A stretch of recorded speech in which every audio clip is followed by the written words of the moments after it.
Hola compañeros, buenos días, espero que estén muy bien con la ayuda de Dios. En esta serie de 3 videos voy a estar compartiéndoles algunos aspectos sobre el tema de los pronombres personales. Eh, Después digamos unos ejemplos de cómo los podemos ver en palabras que los tengan y apoyarnos con recursos como los diccionarios cuando vamos a hacer ese análisis de las palabras. Y en el último, digamos, siguiendo la misma línea de los videos anteriores, les voy a compartir algunos ejemplos de los ejercicios que nos proponen en la lección número 12, el texto que tenemos de referencia del de guía para el estudio del hebreo bíblico, que en la lección número 12 nos presentan este tema. Entonces, unos ejemplos de ese ejercicio para que los tengan de guía al momento de hacer la tarea. Entonces, vamos a mirar algunas cositas de lo que les comparto aquí. Uno, que pues estos también son, digamos, los mismos pronombres personales que mencionamos en un video anterior, pero acá hay una diferencia en lo que está entre paréntesis, ¿sí? Que en el video anterior lo que decía acá era la forma separada. Entonces, esa es la palabra de cómo se escribe yo, tú, él, ella, nosotros, vosotros, ellos, ellas, en hebreo, pero como una palabra, digamos, completa, que va a ir separada de las demás, del sustantivo, del verbo, de la preposición, ¿sí? Estos que tenemos aquí en estas tablitas es como si tomáramos esos pronombres, por ejemplo, el pronombre anoki, el pronombre anagnu, y los comprimiéramos y quedara de esta manera. Pero cuando se transforman de esta manera, entonces debemos tener en cuenta algo respecto a cómo los vamos a ir viendo en una palabra en hebreo. Entonces, supongamos que el marcador es la palabra en hebreo. Entonces vamos a tener pues digamos, muchas palabras, puede tener algo que va a estar como prefijo, o sea, al principio de la palabra, y estos van a ser sufijos, que es al final. Entonces, prefijo, principio, sufijo al final. Entonces, como prefijo pueden estar el artículo, la conjunción VAV, las preposiciones inseparables, a veces una preposición que se llama la preposición min, se puede pegar a la palabra así y verse una sola palabra, pero morfológicamente pues está compuesto por dos o tres cositas, tres aspectos. Estos rojos que ustedes ven aquí se vuelven, entonces el sufijo, entonces se van a llegar así y se van a unir ya sea a un sustantivo, a un verbo, a una preposición, y es como si digamos aquí encajar así al final de la palabra, quedar ahí unido al final. Entonces, es todas estas partecitas de color rojo que les comparto aquí. Como les decía, uno va a ser como si se comprimiera el pronombre y va a equivaler a lo mismo. O sea, por ejemplo, el de primera persona va a seguir siendo yo, ¿sí? Va a seguir siendo nosotros, ustedes, ellos, ellas. ¿Sí? Va a tener, digamos, la misma equivalencia en español, solamente que es otra manera en que las podemos encontrar, ¿sí? Pero ya no solito, ya no haya separado, digamos así, el sufijo por acá y la palabra aquí, sino que van a estar unidos como si fueran una sola palabra en hebreo. ¿Listo? Entonces eso es algo importante que deben tener allí en cuenta, compañeros. Lo otro es que en digamos así como esta tablita que les comparto aquí, y así lo pueden encontrar, por ejemplo, en recursos como recursos así como estas tablitas que muchas veces nos sirven de apoyo y de referencia como ejemplos a seguir de cómo se utilizan cada uno de estos temas en hebreo. Entonces aparecerán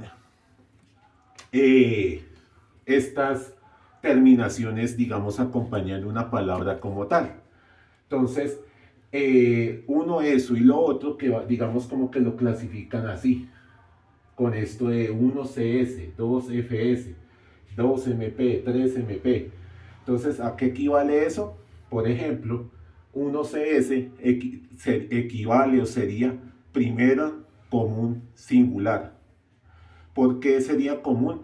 Porque el pronombre de primera persona, tanto singular como plural, es el mismo independientemente si es un sustantivo, una palabra, digamos, en masculino o en femenino. Entonces va a ser, por eso es común, aplica los dos. Pero de ahí para allá los otros iban a ser diferentes. Por ejemplo, segundo o 2FS será segunda persona femenino singular, segunda persona masculino singular, tercero femenino singular, tercero masculino singular, y lo mismo con el de la P, segundo femenino plural, segundo masculino plural, tercero femenino plural, tercero masculino plural. Entonces, esas letras es como si también se abreviara su equivalencia, digamos. Y pues eso es lo que debemos también tener presente esta letra representa qué persona es en español. ¿Listo? Y pues aquí les coloco en color negro ese pronombre, ¿cuál sería? Yo, tú, tú femenino y masculino, él o aquel y ella o aquella.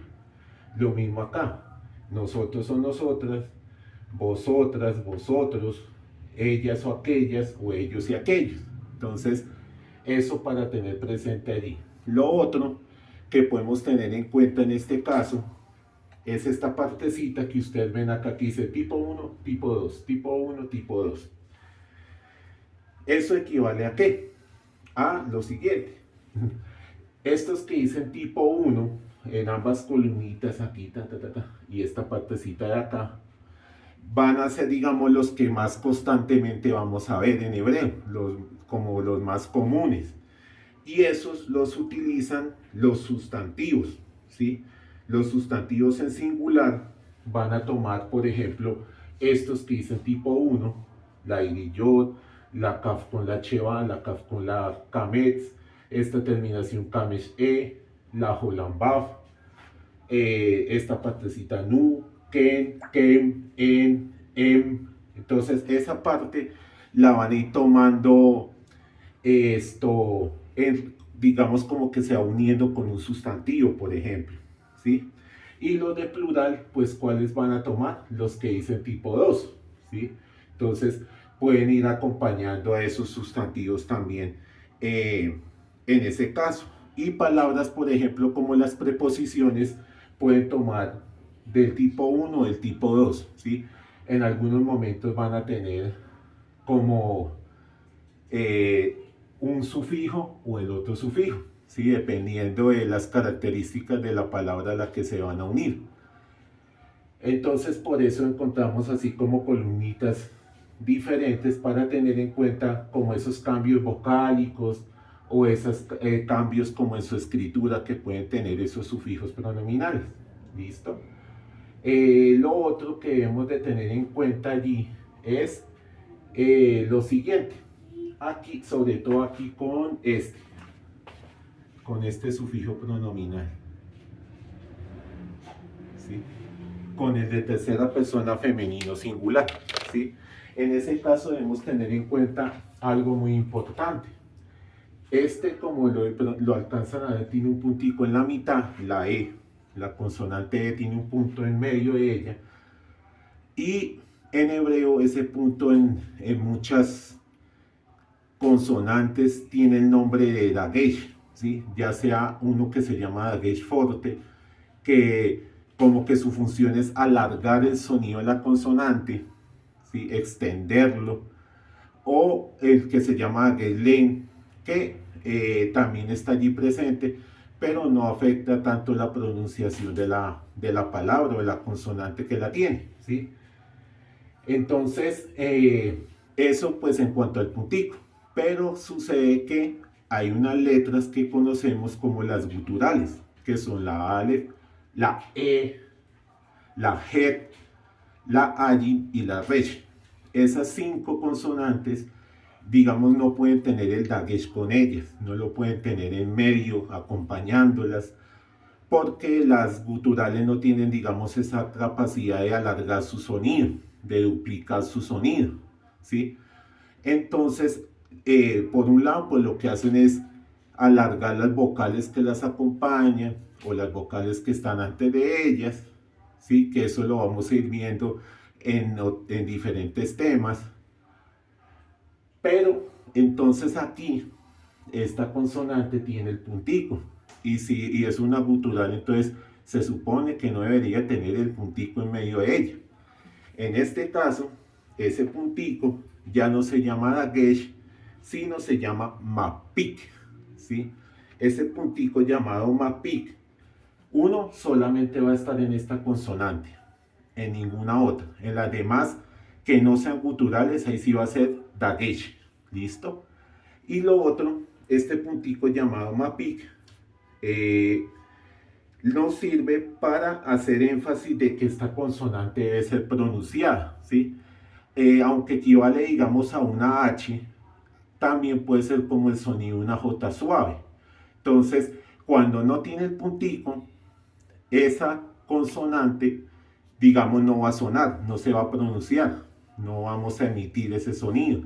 Pero cuando sí la tiene, puede ser ese sonido como suave de una J, como, ¿sí? Como al final de la palabra, ¿cierto? Entonces, en este caso, cuando sea sufijo, va a tener ese puntico en medio y va a tener, digamos, esa característica que nos va a acompañar o ayudar en el sonido también de la palabra. Y el otro motivo por el cual aparece este mapik ahí tiene que ver con palabras, específicamente los sustantivos. La terminación de los sustantivos femeninos en singular es kamesh-e, o sea, esta misma combinación. Kamesh es la vocal A, que parece una T pequeñita, y la E pues es la consonante, la que tenemos aquí. Como por ejemplo la palabra isha, que es la palabra mujer, o la palabra tová, que es la palabra buena en hebreo, buena. Y esas dos palabras van a terminar así, tová y isha. Entonces, en ese caso, uno no va a tener el mapik, ¿sí? No va, digamos, a sonar esa terminación allí. Y lo otro, pues nos ayudaría a saber que es más bien la terminación de un sustantivo femenino singular en hebreo, más no el sufijo pronominal de tercera persona femenino singular, ¿sí? Entonces, cuando una palabra, digamos, por ejemplo, va a decir la casa de ella, ¿sí? O el hijo de ella, por dar un ejemplo, ese sufijo para ella, ahí sí va a estar acompañado con el puntico para indicar, nos están dando el sustantivo casa o el sustantivo hijo, por ejemplo, pero le están colocando el sufijo al final para indicarnos, pues, de quién sería o a quién le pertenece o con qué persona se está relacionando ese sustantivo o ese verbo. Ella caminó, ella cantó. Entonces, muchas veces esa va a ser una pista clave para que ustedes tengan en cuenta. ¿Listo? Recuerden que aquí ya no se llama dagesh, que no va a alargar la consonante, sino que se llama mapik. ¿Listo? Y nos sirve también como una pista, digamos, visual para decir, tiene mapik, se está usando como sufijo pronominal, entonces en cierta forma cuando lo voy a buscar en mi diccionario hebreo, pues lo voy a buscar sin esa parte, digamos. Pero cuando no lo tenga, como las palabras que les decía ahorita de Icha o de Tobá, la voy a buscar completa, no se lo debo de quitar, porque eso es otra cosita que también debemos tener presente, que si nuestro sustantivo, ahorita en el otro video les voy a mostrar ejemplos, pero si el sustantivo tiene sufijo pronominal, ¿sí? O la palabra tiene ese sufijo, es como que se lo debemos quitar y dejarlo aquí a un lado para irnos al diccionario y apoyarnos a ver qué traduce en nuestro caso al español. Porque si se lo dejamos, puede que no lo encontremos aquí. Puede que busque y busque la palabra y no la vamos a encontrar, porque en cierta forma el sufijo no hace parte de la palabra como tal en la manera que aparece en el diccionario, ¿cierto? Entonces, esos son algunos aspectos a tener en cuenta en este primer acercamiento a los sufijos pronominales para que ustedes los tengan presentes en la medida que los van conociendo. Cuando se acerquen a un texto bíblico, ir identificando estas palabras, estas terminaciones. Recuerden que hacer sufijo siempre va a ir al final de la palabra en hebreo. Entonces, eso es algo clave para tener en cuenta. ¿Listo? Entonces nos vemos en el próximo video. Muchas gracias y que Dios los bendiga.